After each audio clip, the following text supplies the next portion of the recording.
ভেস্তে যাওয়ার পথে হামাস ইসরায়েল যুদ্ধবিরতি চুক্তি, ইসরায়েলের পার্লামেন্টে পশ্চিম তীর দখলের বিল পাস। কেন এমন সংঘাতে জড়ালো পাকিস্তান আফগানিস্তান? যুদ্ধবিরতি চুক্তি টিকবে কি? প্রকাশ্যে এলো ভারতের মিসাইল ব্রহ্মসের প্রথম ম্যাচ। কতটা শক্তিশালী এই ব্রহ্মস?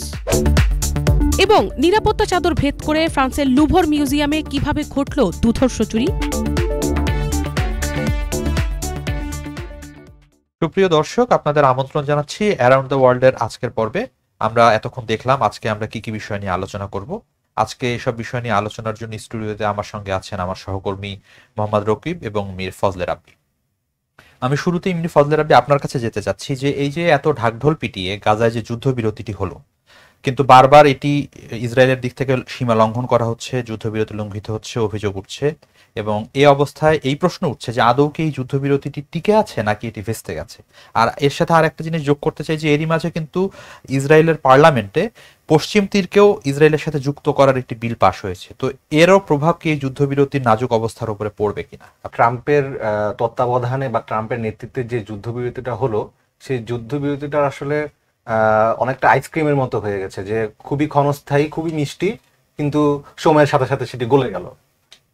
খুব বেশি সময় পার হয়নি যুদ্ধবিরতির, এর মধ্যেই গণমাধ্যমের খবর থেকে আমরা জানতে পেরেছি যে 100 ফিলিস্তিনি নিহত হয়েছে ইসরায়েলি হামলায় যুদ্ধবিরতির পরে, অর্থাৎ 10 অক্টোবরের পরে। তো সেই দৃষ্টিকোণ থেকে বিচার করলে আসলে ইসরায়েল এবং ফিলিস্তিন বা গাজা পরিস্থিতি নিয়ে যে যুদ্ধবিরতির চুক্তিটা হয়েছিল ট্রাম্পের তত্ত্বাবধানে, সেটি এখন আর নেই। এমনটাই বিভিন্ন গণমাধ্যম, এমনকি ইসরায়েলের বিভিন্ন গণমাধ্যমেও ঠিক তেমনটাই বলা হচ্ছে। পাশাপাশি গাজায় ত্রাণ সরবরাহ কার্যক্রমও বন্ধ আছে। যুদ্ধবিরতির যে 20টি চুক্তি ছিল, সেখানে একটি চুক্তিতে উল্লেখ ছিল যে প্রতিদিন সেখানে 600 ট্রাক ঢুকবে ত্রাণের জন্য, কিন্তু সেখানে আমরা দেখতে পাচ্ছি যে ইসরায়েলের পক্ষ থেকে বলা হচ্ছে যে তারা সর্বোচ্চ 300 ট্রাক তারা ঢুকতে দিবে। তো সেই জায়গা থেকে আমার মনে হচ্ছে যুদ্ধবিরতির বর্তমান পরিস্থিতি পর্যবেক্ষণ করলে এটি আসলে ভেস্তে গিয়েছে বা সম্পূর্ণ ভেস্তে যাওয়ার পথে। আর এর সাথে আপনি যেটা যোগ করলেন যে নেসেটে যে বিল পাস হলো, এটিতে একটু জটিলতা আছে। এখানে ইসরায়েলের নেসেটে যে বিরোধী দল, তারা আসলে নেতানিয়াহুকে একটু কোণঠাসা করার জন্য একটু উস্কে দিচ্ছেন। এটা দরকার ছিল না। ইভেন এখানে নেতানিয়াহু এবং তার দল যে লিকুদ পার্টি, তারাও এখানে এই প্রস্তাবে রাজি ছিলেন না। এই সময়ে এই ধরনের বিল অনুমোদনে রাজি ছিলেন না। কিন্তু গত পর্ব আমরা এটা নিয়ে আলোচনা করেছিলাম যে বেন গভির সহ তার যে ডানপন্থী যে একটি সিন্ডিকেটের উত্থান হয়েছে নেতানিয়াহুর দুর্বলতার কারণে, তারা আসলে একটু উস্কে দিতে চাচ্ছেন পরিস্থিতিটাকে, যাতে নেতানিয়াহু আরো বেশি চাপে পড়েন এবং এই সুযোগে তারা নতুন সরকারের যে স্বপ্ন, তারা ওই দিকে যদি এগুতে পারেন। এই বর্তমানে পরিস্থিতি। ওকে মীর ফজলে রাব্বি, আপনার কাছে আমি আবার আসবো। এই পর্যায়ে আমি মোহাম্মদ রকিব আপনার কাছে জানতে চাইছি যে আফগানিস্তান এবং পাকিস্তানের মাঝেও কিন্তু সংঘাতের পরে একটি যুদ্ধবিরতি চলছে, কিন্তু সেটিরও খুবই নাজুক অবস্থা। বারবার আমরা বিচ্ছিন্নভাবে সংঘাত দেখতে পাচ্ছি দুই দেশের মধ্যে। এবং আফগানিস্তানের তালেবান সরকারের পক্ষ থেকে বলা হয়েছে যে তারা যে ঐতিহাসিক ডুরান্ড লাইন, সীমান্ত রেখা যেটা খাইবার পাখতুনখোয়া অঞ্চল দিয়ে, সেটা তারা বলছে যে তারা এই ডুরান্ড লাইন, এই সীমান্ত রেখাটা মানে না। তো এই নিয়ে কিন্তু উত্তেজনা আরো তীব্র হচ্ছে। আপনি যদি আমাদের এই বিষয়টি নিয়ে একটু বলেন। ডুরান্ড লাইনটা হচ্ছে প্রায় 2670 কিলোমিটার দীর্ঘ একটা সীমান্ত রেখা, যেটি 1893 সালে ব্রিটিশ, সেই সময়ের ব্রিটিশ শাসনের সময় যে ব্রিটিশ সাম্রাজ্য, ব্রিটিশ উপমহাদেশে যে ব্রিটিশ ভারতীয় অংশ, সেই তারা এবং আফগানিস্তানের সঙ্গে এই একটি সীমান্ত চুক্তি হয়। আফগানিস্তান এখন পরে এসে, এই সময়ে এসে মনে করে যে সেই চুক্তিটা ছিল আসলে সঠিক ছিল না, সেটি অসম চুক্তি ছিল এবং তারা মনে করে যে সেই চুক্তির মাধ্যমে আফগানিস্তান তাদের বিরাট একটা সম্পদের একটা অংশ, বিশেষ করে কিছু নদীর বিধৌত অংশ, এই অংশগুলিকে তারা মনে করে তাদের অংশ থেকে ওই পাশে দিয়ে দেওয়া হয়েছে। সাম্প্রতিক সময়ে যে অবস্থা সৃষ্টি হয়েছে, সর্বশেষ আমরা যেটি দেখলাম যে আফগানিস্তান এবং পাকিস্তান সেনাবাহিনীর মধ্যে বর্তমান যে তালেবান বাহিনী এবং পাকিস্তান সেনাবাহিনীর মধ্যে যে লড়াই, সে একটা রক্তক্ষয়ী লড়াই হয়েছে এবং বেশ হতাহতের ঘটনা ঘটেছে আমরা দেখেছি। এর পেছনে আরেকটা কারণ আছে। পাকিস্তান পাকিস্তানের তরফ থেকে বলা হচ্ছে যে আসলে পাকিস্তানে যে একটি নিষিদ্ধ সংগঠন টিটিপি, তেহরিকে তালিবান পাকিস্তান, যেটিকে যুক্তরাষ্ট্র এবং পাকিস্তান নিষিদ্ধ ঘোষণা করেছে, এই তারা বলছে যে আফগানিস্তানের ভূখণ্ডকে ব্যবহার করে মূলত এই টিটিপি পাকিস্তানের অভ্যন্তরে বিভিন্ন হামলা চালায় এবং এরই প্রেক্ষিতে তারা আসলে একটি অভিযান পরিচালনা করে, প্রায়ই তারা এই অভিযান পরিচালনা করে।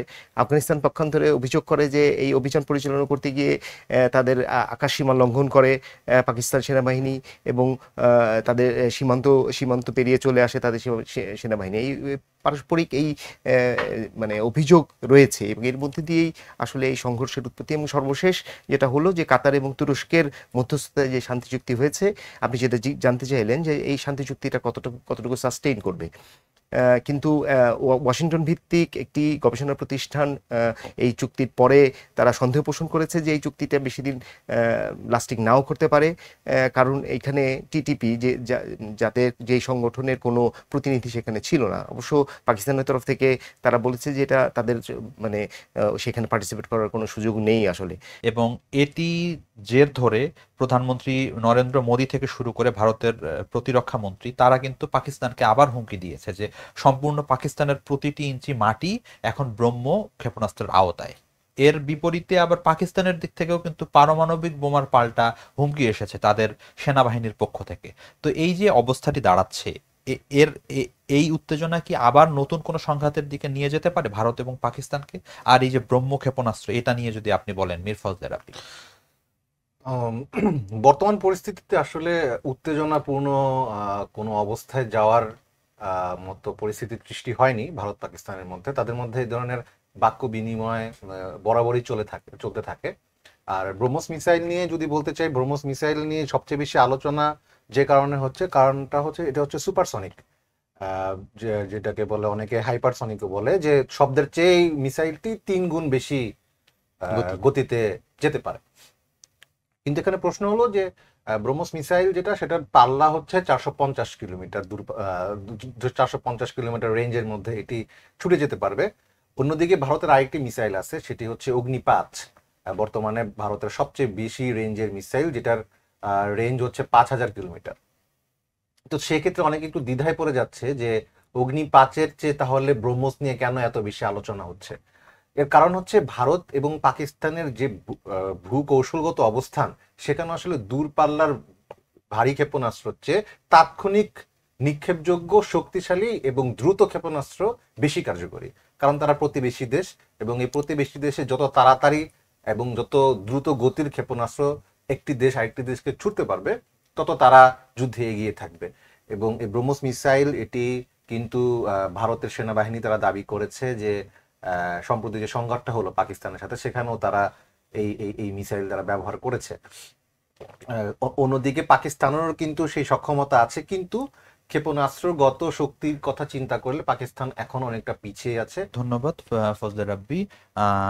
আমাদের এই অঞ্চল নতুন করে সংঘাতে না জড়াক আমরা এই আশা করি। আমি মোহাম্মদ রকিব আপনার কাছে আরেকটা বিষয় নিয়ে আসতে চাই, সেটা হচ্ছে যে সম্প্রতি ফ্রান্সের লুভার মিউজিয়ামে ব্যাপক নিরাপত্তা সত্ত্বেও বেশ কিছু ঐতিহাসিক রত্ন এবং অলংকার চুরি হয়েছে নেপোলিয়ন যুগের। এত নিরাপত্তা সত্ত্বেও কি করে আসলে এটি সম্ভব হলো? আর আরেকটা বিষয় এর সাথে আপনি যোগ করবেন, যেটা যে এত জীবন বাজি রেখে যে চোরেরা এই স্বর্ণ ভান্ডার লুট করলো, এই রত্ন ভান্ডার, এটার আসলে বর্তমান বাজার মূল্যই বা কি? কেন এটি নিয়ে এত চাঞ্চল্য সৃষ্টি হয়েছে? 4 জন চোর, যেটি দিনের আলোতে, বিশেষ করে যখন মিউজিয়ামটি মাত্র মানে শুরু করছিল, তাদের মানে দর্শকদের জন্য খুলে দিচ্ছিল, ঠিক সেই সময়ে মানে সব প্রস্তুতি নিচ্ছিল, তখনই এরকম একটা ঘটনা ঘটে। এবং তারা এত পরিকল্পিত একটি ব্যাপার ছিল এবং তারা একটি ক্রেনের মাধ্যমে এক পাশের কাচের জানালা কেটে তারা ভেতরে প্রবেশ করে এবং ভিতরে যে নিরাপত্তা রক্ষীরা প্রাথমিকভাবে ছিল তাদেরকে ভয়ভীতি দেখে বের করে দেয় এবং তারা মহামূল্যবান 8টি স্বর্ণালঙ্কার চুরি করে। এবং তার মধ্যে দুই সম্রাট নেপোলিয়নের তাদের স্ত্রীদেরকে দেওয়া যে মহামূল্যবান কিছু গহনাও ছিল, যার মধ্যে আমরা জানি সম্রাজ্ঞী ইউজেনির বিখ্যাত একটি টিয়ারা ছিল, যেটি মহামূল্যবান অনেক রত্ন পাথর দিয়ে পাথর খচিত ছিল, যার এই সব কিছু প্রায় 8টি স্বর্ণালঙ্কার তারা চুরি করে, এবং তার বাজার মূল্য, যেটি আপনি জিজ্ঞেস করলেন, প্রায় এই সম্প্রতি কিউরেটরের মাধ্যমে সরকারি কৌশলী জানিয়েছেন যে প্রায় $102 মিলিয়ন, যেটি বাংলাদেশের টাকায় প্রায় 1200 কোটি টাকার উপরে। তো এটি একটি ভয়াবহ চুরি ঘটনা ঘটেছিল। ফ্রান্সের প্রেসিডেন্ট এটিকে তাদের ইতিহাস এবং ঐতিহ্যের উপরে হামলা বলে উল্লেখ করেছেন। ধন্যবাদ মোহাম্মদ রাকিব, আপনার এই মূল্যবান আলোচনার জন্য। আপনাদের দুজনকেই ধন্যবাদ স্টুডিওতে আমাদের দর্শকের এসব জিজ্ঞাসার উত্তর দেওয়ার জন্য। সুপ্রিয় দর্শক, আমরা আজকের অ্যারাউন্ড দ্য ওয়ার্ল্ড এখানেই শেষ করছি। আবারও আগামী সপ্তাহে একই দিনে আমরা হাজির হব। সে পর্যন্ত সবাই ভালো থাকবেন, সুস্থ থাকবেন। ধন্যবাদ।